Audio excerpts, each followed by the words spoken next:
पिछले वीडियो में हमने बहुपद के बारे में जाना था। आज हम जानेंगे कि एक पदी बहुपद क्या होते हैं। जैसे हमने ये तीनों नाम लिख दिए हैं, हम उदाहरण देंगे और आप समझ जाएंगे कि एक पदी बहुपद क्या होता है।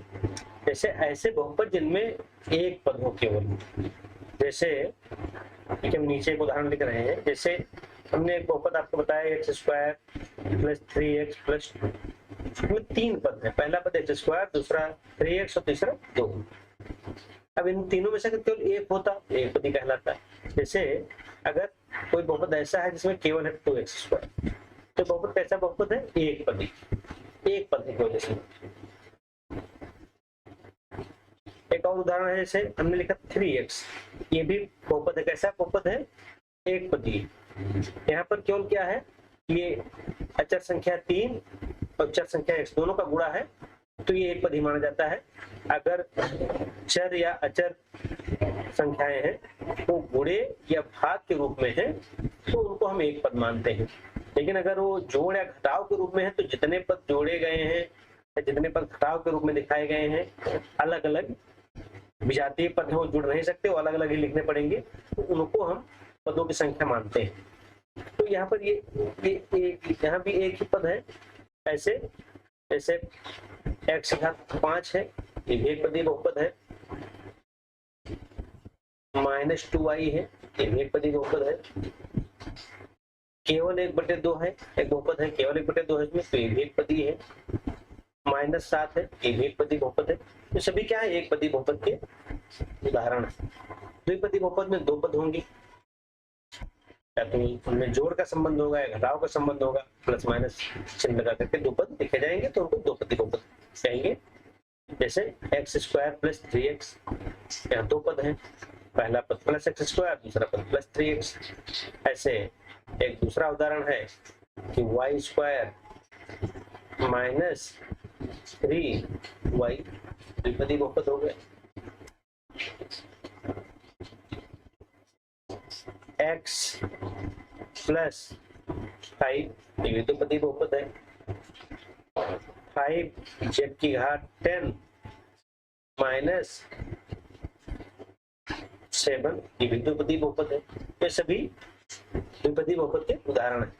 त्रिपदी में तीन पद होंगे, जैसे x² + 3x + 2, तीन पद का बहुपद है। ऐसे z² - z + 5, ये तीन पद का बहुपद है।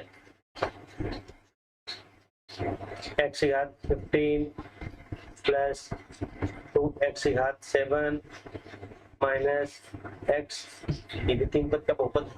तो इस तरह से पदों के आधार पर हम बहुपदों को अलग अलग बता सकते हैं कि कौन एक पदी है, कौन द्विपदी है, कौन त्रिपदी है।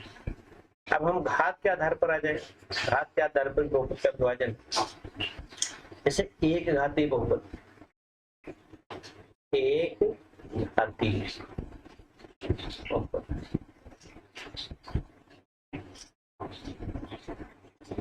इसको हम रैखिक बहुपद भी कहते हैं। रैखिक बहुपद,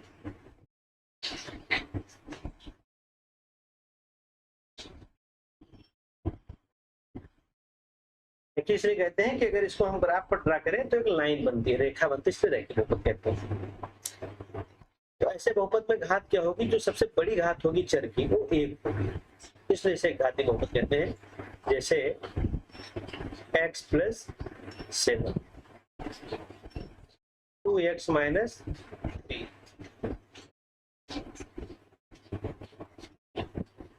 7p,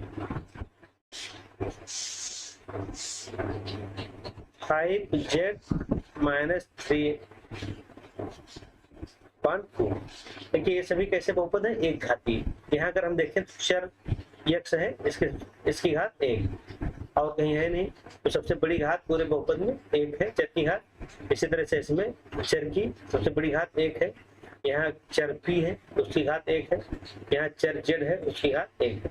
तो यहाँ पर जितने भी बहुपद हैं उनमें चर की घात बड़ी से बड़ी घात कितनी ही? 1। तो ऐसे बहुपद को हम क्या कहते हैं? रैखिक बहुपद कहते हैं। अब द्विघात बहुपद है,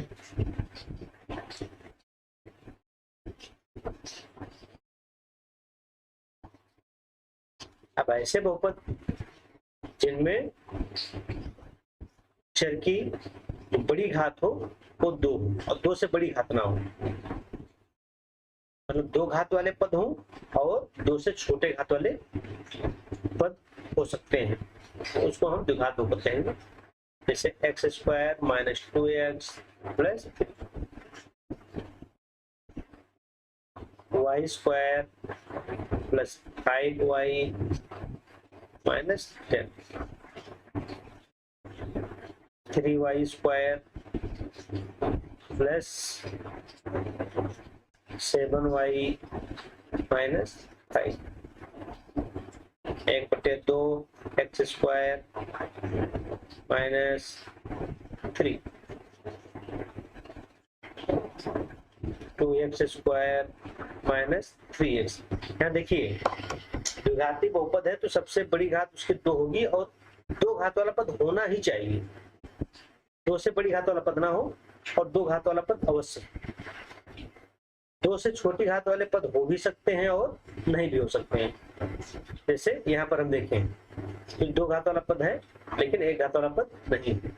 यहाँ पर देखें तो 2 घात वाला पद है, 1 घात वाला पद है लेकिन अचर पद नहीं है। इसी तरह से एक हम और दिखा सकते हैं उदाहरण, हमने केवल लिख दिया एक्स स्क्वायर, तो ये भी द्विघात बहुपद हो गए। इसमें सब में देखें तो 2 घात वाले पद जरूर हैं, उनसे बड़ी घात का कोई पद नहीं है और उनसे छोटे घात वाले पद हो भी सकते हैं और नहीं भी हो सकते हैं, तो ऐसे बहुपद को हम द्विघात बहुपद कहते हैं। ऐसे त्रिघात बहुपद होगा, 4 घात बहुपद होगा, तो जितने भी घात का होगा हम जान सकते हैं और लिख सकते हैं। यहाँ कुछ प्रश्न दिए गए हैं, आपको बहुपद की घात बताना है। निम्नलिखित बहुपदों में से प्रत्येक बहुपद की घात बताओ। तो यहाँ पर जो सबसे बड़ी घात जो भी होगी वही बहुपद की घात हो जाएगी, आपको बताना है। यहाँ बताना है कौन कौन से बहुपद रैखिक हैं, कौन कौन से द्विघाती हैं, कौन कौन से त्रिघाती हैं। तो रैखिक बहुपद वो होते हैं जिसमें बहुपद में सबसे बड़ी घात 1 होती है, उससे बड़ी घात का कोई पद नहीं होता, वो बहुपद रैखिक होता है। द्विघाती बहुपद में सबसे बड़ी घात 2 होनी चाहिए, उस पूरे बहुपद में कोई भी पद हम देखें तो जो सबसे बड़ी घात वाला पद मिलेगा वो 2 घात वाला ही मिलेगा, तो उससे बड़ी घात वाला पद नहीं मिलेगा, तो उस बहुपद को हम द्विघाती कहेंगे। और त्रिघाती में जो सबसे बड़ी घात है बहुपद की वो 3 होनी चाहिए, 3 से बड़ी घात नहीं होनी चाहिए और 3 से छोटी घात वाले पद हो भी सकते नहीं हो सकते। 3 घात वाला बहुपद, 3 घात वाला पद अवश्य होना चाहिए, तो त्रिघाती बहुपद होंगे। आपको हमने बताया भी है, आप उससे कर सकते हैं।